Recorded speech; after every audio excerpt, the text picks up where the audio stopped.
I'm Tracy Sable. Tonight on EWTN News Nightly, FACE Act. Pro-lifers in the nation's capital are facing charges from the Department of Justice. We have analysis. Eye on the storm. Hurricane Idalia has made landfall in Florida. How local officials and the White House are responding. On the road again. A report from Mongolia as the East Asian nation prepares for a visit from Pope Francis. And pitching in, Sister Jean Schmidt goes out to a ball game on her 104th birthday. We'll explain. These stories and more tonight. From EWTN, the Global Catholic Network, this is EWTN News Nightly. Thank you for being with us on the Feast of St. Jean-Jugan. Our top story tonight, breaking this afternoon, a judge has ruled that former Cardinal Theodore McCarrick is not competent to stand trial on sexual abuse charges. The 93-year-old suffers from dementia. A medical professional hired by the prosecution found significant defects in McCarrick's memory. The former cardinal was laicized back in 2019 following credible claims of abuse against adults and children. Meantime, the White House responds to natural disasters, including the aftermath of Hurricane Idalia. The storm unleashed life-threatening wind and rain in Florida and in Georgia, and it continues to wreak havoc across the southeast. White House correspondent Owen Jensen reports. Owen? Tracy, Idalia made landfall this morning as a dangerous Category 3 hurricane. But it's not the only natural disaster making headlines. The White House is still responding to those deadly wildfires in Hawaii. Video shows the power of Hurricane Idalia. It lashed the Big Bend region of Florida with high surf, wind, and rain. No! Floodwaters inundated roads. Power outages are widespread. President Joe Biden already declared a disaster area. It's moved over land and is now shifted to Category 1, but it is still very dangerous with winds up to 75 miles an hour. The cleanup and rebuilding could take years, but the White House says it'll help as long as it takes. And the impacts of this storm are being felt throughout the southeast, even as it moves up the eastern coast of the United States, affecting Georgia, South Carolina, North Carolina, and we have to remain vigilant. The head of the Federal Emergency Management Agency also provided an update from the White House briefing room. Our local first responders, the heroes that are out there in those local communities, are doing an amazing job already of going into the areas where people did not evacuate and helping to get them to safety. President Biden assembled members of his cabinet to assist in the response. They're not only talking about Hurricane Idalia, but also the deadly wildfires in Maui. Crews there have all but finished searching for victims. The number of people who died now stands at 115. We're doing everything we can to move heaven and earth to help you recover, rebuild, and return to your lives. Meanwhile, after President Biden met with the president of Costa Rica in the Oval Office Tuesday, I asked President Rodrigo Chavez Robles about his concerns over the ongoing religious persecution in neighboring Nicaragua. Costa Rica is a country of great freedoms, traditional and well-established freedoms, among which the freedom of worship is extremely respected and entrenched. Separately tonight, the White House says that Russia is looking to buy artillery shells from North Korea. On a related story, North Korea reportedly test-fired 2 short-range ballistic missiles today. This after the U.S. flew at least 1 long-range bomber to the Korean peninsula in a show of force against the North. At the White House, Owen Jensen, EWTN News Nightly. Now, the presidential election is just 14 months away. The economy is certain to be a chief campaign issue, and lawmakers are closing in on deadlines that could change the economic picture. Capitol Hill correspondent Eric Rosales reports. Eric? Well, good evening, Tracy. Lawmakers are bringing out their economic talking points, reinforcing messages to their party voters and trying to sway independents out there. Democrats say that President Biden is on the right track and point to job creation and increased consumer spending as signs of a healthy economy. These are policies that are working. Over 13 million jobs created by the Biden-Harris administration, record unemployment numbers, inflation lowering months and months in a row. These are positive, strong signs to growing the middle class. House Minority Leader Hakeem Jeffries accuses Republicans of blocking meaningful progress. The American people have been forced to deal with a do-nothing, extreme Republican Congress that has done nothing to make a difference in the economy, nothing to make a difference with respect to job creation, nothing as it relates to health care affordability, nothing as it relates to inflation. Republicans point to high inflation and rising prices as evidence Bidenomics is not working. Senator Rick Scott said in a statement, quote, "If Joe Biden thinks that his economic policies are actually helping American families live the American dream, he's more delusional than we feared." Republican Senator John Kennedy agrees. Inflation is gutting them like a fish, and in Louisiana, when you have a family of four, average income $55,000, inflation has cost them an extra $9,000 a year, and they see it's caused by President Biden. Upcoming deadlines could derail the economy. The debt limit deal requires Congress to pass all federal spending bills by the end of the year or face major cuts. If you don't pass all 12 bills, everybody gets a 1% cut. You would have thought I did something terrible. Everybody was mad at me, from Republican and Democrat. You're going to cut me. No, I'm not. You're going to cut yourself if you don't do your job. Congress hasn't passed any spending bills just yet, and lawmakers are still far apart from getting a budget done by the end of September, and that could mean a government shutdown is on the horizon. Congress will likely have to pass yet another short-term spending bill to keep the government open. Tracy?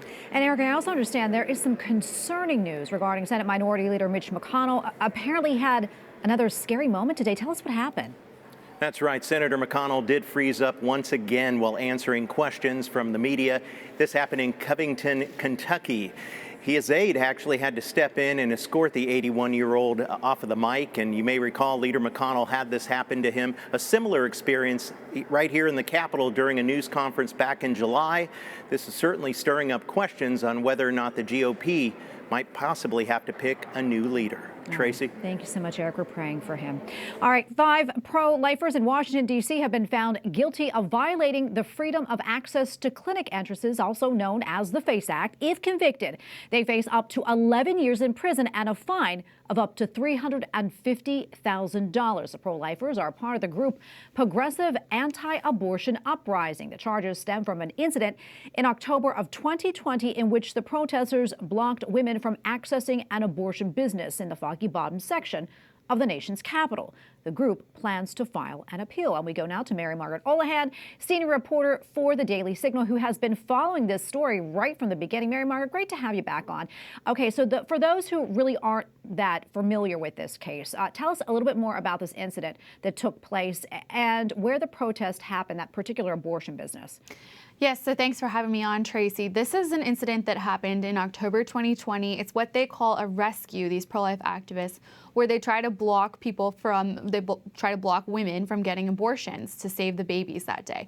So POW, this pro-life group, considers it a successful rescue if they do in fact block people from getting abortions.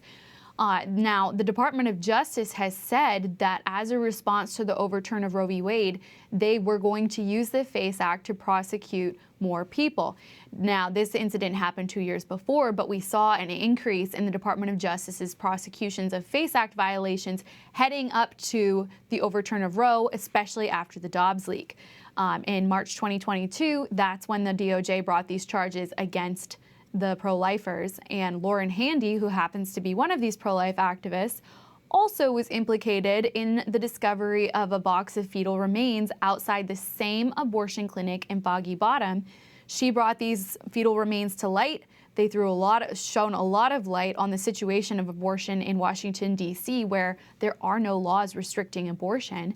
And just today, Senator Ted Cruz told me that he believes that she was targeted because of this demonstration showing what's going on in our nation's capital and the possibility that there are illegal late-term abortions being performed on babies.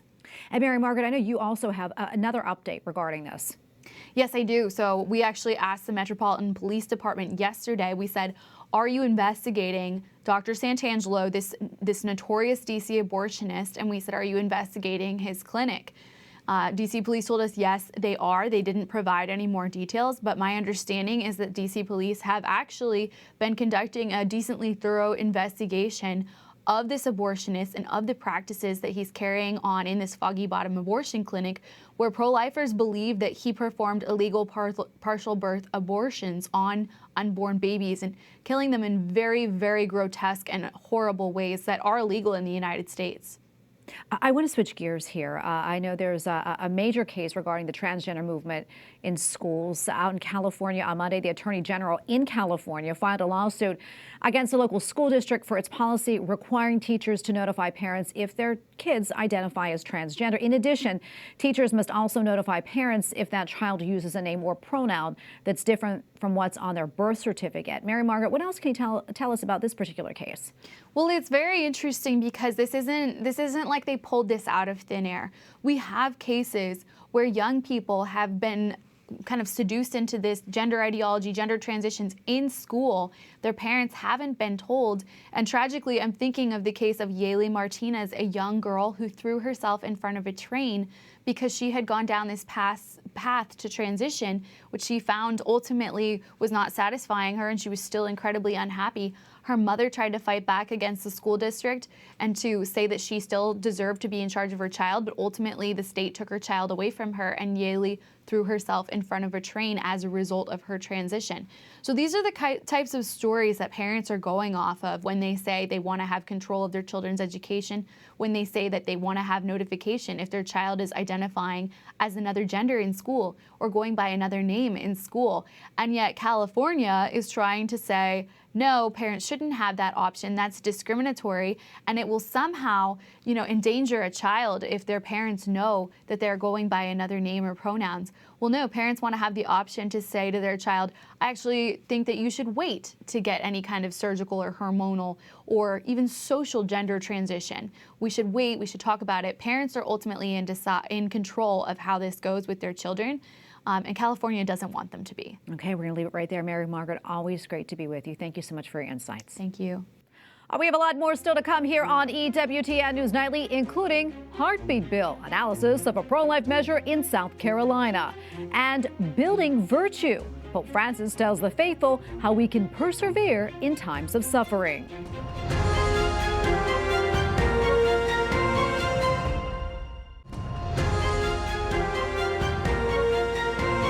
The South Carolina Supreme Court recently upheld the Fetal Heartbeat and Protection from Abortion Act. The law, in most cases, prohibits abortion once a baby's heartbeat is detected, typically around 6 weeks. In its ruling, the justices said there is no constitutional right to an abortion. The court previously struck down a nearly identical version of the bill in January. And here to analyze the importance of the court's decision is Reverend Dean Nelson from Human Coalition. Reverend Nelson, great to be with you today. Let's talk more about this ruling in South Carolina and its significance for the pro-life movement. Yes, well, we're grateful to be on to talk a little bit about it. You're right. There was an original version from 2021 that the state Supreme Court in South Carolina struck down. Then there was a vacancy on the court. Someone was replaced. They tweaked the law just a little bit, and it passed. We were grateful for Governor McMaster, who signed it into law. And then this current court affirmed that the state can place those kinds of restrictions. So we're grateful for the new justices that were able to help affirm that law, and grateful that now if a child's heartbeat is detected, that child will be protected. Yeah, and how significant do you think that is that they upheld this? And what does it mean for the pro-life movement?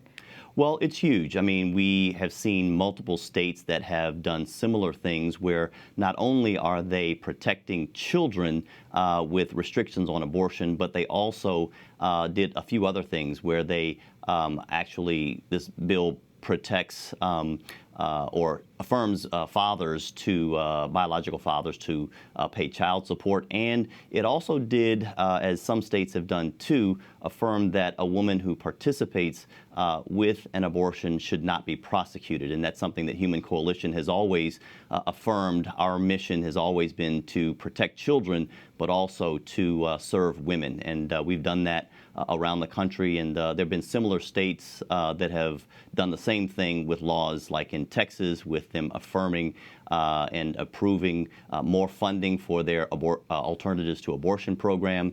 North Carolina passed some restrictions, but also included additional funding to help women that find themselves in difficult circumstances. Reverend Nelson, do you think that this could be considered a bellwether for other states looking to pass similar legislation? What happened in South Carolina? I do. Obviously, we have to look at each state to determine, the balance of power. But I think that there is a strong move that we've seen in Human Coalition for states to restrict abortion, but also to increase funding and to find support for women who find themselves in these difficult circumstances. Over the hundreds of thousands of women that we've engaged with at Human Coalition, we know that 76% of those seeking abortions say that they would choose to parent if their circumstances were different. And so we've tried very hard to engage in multiple states, new states that we're working in like Florida, also Tennessee, states like Oklahoma, as well as Pennsylvania. I think that there's a lot of hope to see continued restrictions on abortion, but also to help support the women who find themselves in these difficult circumstances. I want to pivot here. Last week, during the first Republican presidential primary debate, candidates were asked about a federal abortion ban. No consensus was reached by the candidates. But Reverend Nelson, I'm curious, where do you think voters stand on this issue as a whole? Yeah, well, we know from the polling that most voters in America, whether they're Republican, Independent, or Democrat, support some kind of restrictions on abortion. And so our team was excited to see Vice President Pence, Tim Scott, and a handful of others to affirm that there should be some level of federal protections. They particularly were talking about a 15-week ban, which again, I think up to 70% of Americans would support that based on the polling. I think that the most important thing is, as we enter into this election cycle, is for our side, pro-lifers and people of good conscience, to be informed about what the positions are. I think that sometimes it gets lost in the messaging and in the debates, but I believe that those type of restrictions at the federal level should be a floor for a national discussion on a moral issue like abortion. We have about 30 seconds left or so, but talk to us about Human Coalition and what you all are working on right now. Certainly.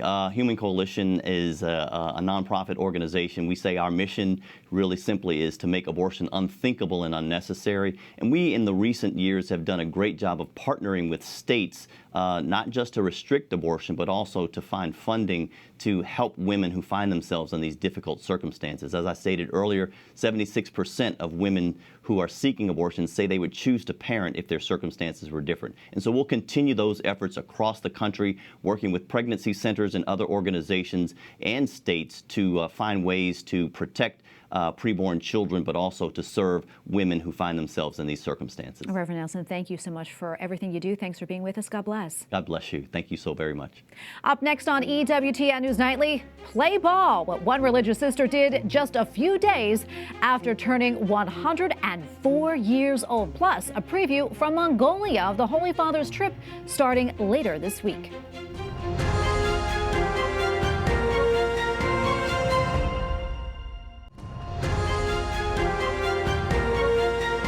The military of a Central African nation says that it is taking over the government. This comes just one day after presidential election results were announced. Communiqué du Comité pour la transition et la restauration des institutions. Mutinous soldiers in Gabon declared they were overturning the results of the election. Officials said the winner was from the same family that has ruled the nation for 55 years. Within minutes of the overthrow announcement, gunfire was heard at the capital. Well, Pope Francis says his follow-up to the papal letter Laudato Si will be released on October 4th. The updated version is set to address recent extreme weather around the world. The release also coincides with the feast of St. Francis of Assisi. And Pope Francis reminds the faithful to comfort the suffering of daily life with patience. Non dimentichiamoci, ognuno di noi è chiamato alla santità.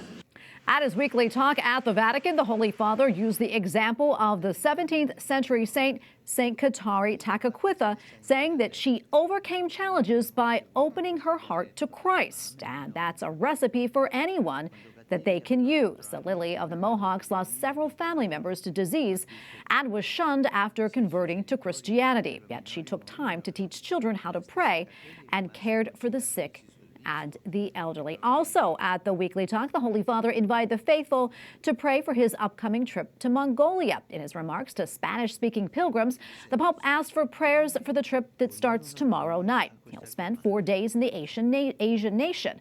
The main part will be his meetings with a small Catholic community, only around 1,500 faithful. EWTN Vatican News Correspondent Colm Flynn is in Mongolia and has more.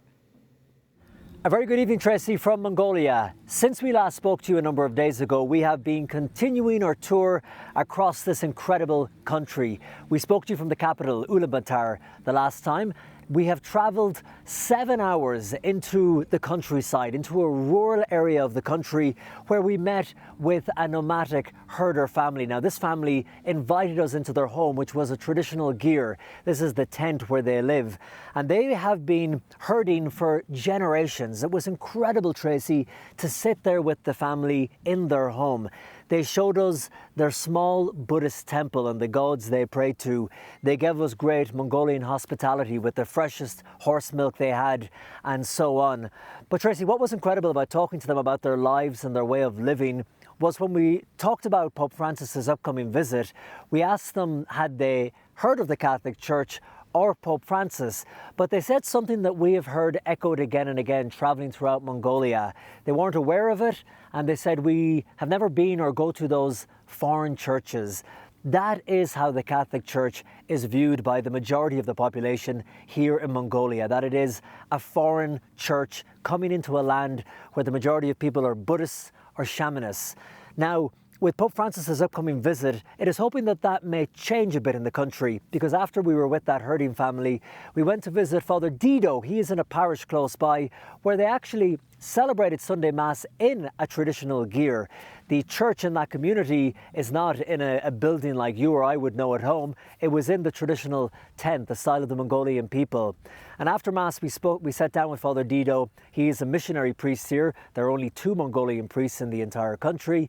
And he said that he hopes the visit of Pope Francis will help change some of those misconceptions about the Catholic Church in the country and make people more open to the faith and learning more about it. Back in the capital, Ulaanbaatar, we met Father Sanjiva. He is one of the country's only 2 Catholic priests who is Mongolian. And speaking to him, Tracy, it was incredible to hear about his story of becoming a priest in Mongolia, but also about, again, the suspicion that he has to deal with, the trouble dealing with the authorities here in a country where, yes, since the early 90s, they do have religious freedom and freedom of expression. But as he told me again in the interview, as we've heard from other religious here, problems getting visas, problems with permits for church buildings. These are things that they have to deal with day in and day out here. But he said, we try slowly, bit by bit, to try and help people understand what the Catholic Church is about and what they're trying to do in the country. We visited an orphanage that is run by the Catholic Church, by a missionary group here. We visited the Sisters of Charity, who look after the elderly in a poorer part of the city. And all this, Tracy, has been recorded for a very special report, an in-depth look at the Catholic Church in Mongolia that is going out this Friday on EWTN News In Depth. But for just now, just a few days out from the Holy Father's arrival here in Mongolia, this is Colm Flynn for EWTN News Nightly. Okay, thank you, Colm. In Brazil, a young boy received a very special present for his 7th birthday. You could almost say its arrival was an answered prayer. At his request, the parents of little Andre built him a chapel. It was part of their home remodeling project in Sao Paulo. The chapel seats 14 people and features wooden pews, stained glass windows, and statues. Beautiful. Well, finally tonight, just a few days after turning 104 years young, a religious sister in Chicago had a ball. Sister Jean Schmidt, well known as the chaplain of the Loyola University basketball team, threw out the first pitch before the Brewers-Cubs game at Wrigley Field on Monday. She is amazing. Sister Jean is known for her warm and kind nature and love of all things sports. She has appeared on EWTN News Nightly, of course, to discuss her book, a memoir of her life as a religious sister and a basketball fan. And happy birthday, Sister Jean. We all send our love and prayers. And we thank you for watching tonight. Remember, you can follow us on social media, Facebook, Instagram, and X at EWTN News Nightly. I'm Tracy Sable. Good night and God bless.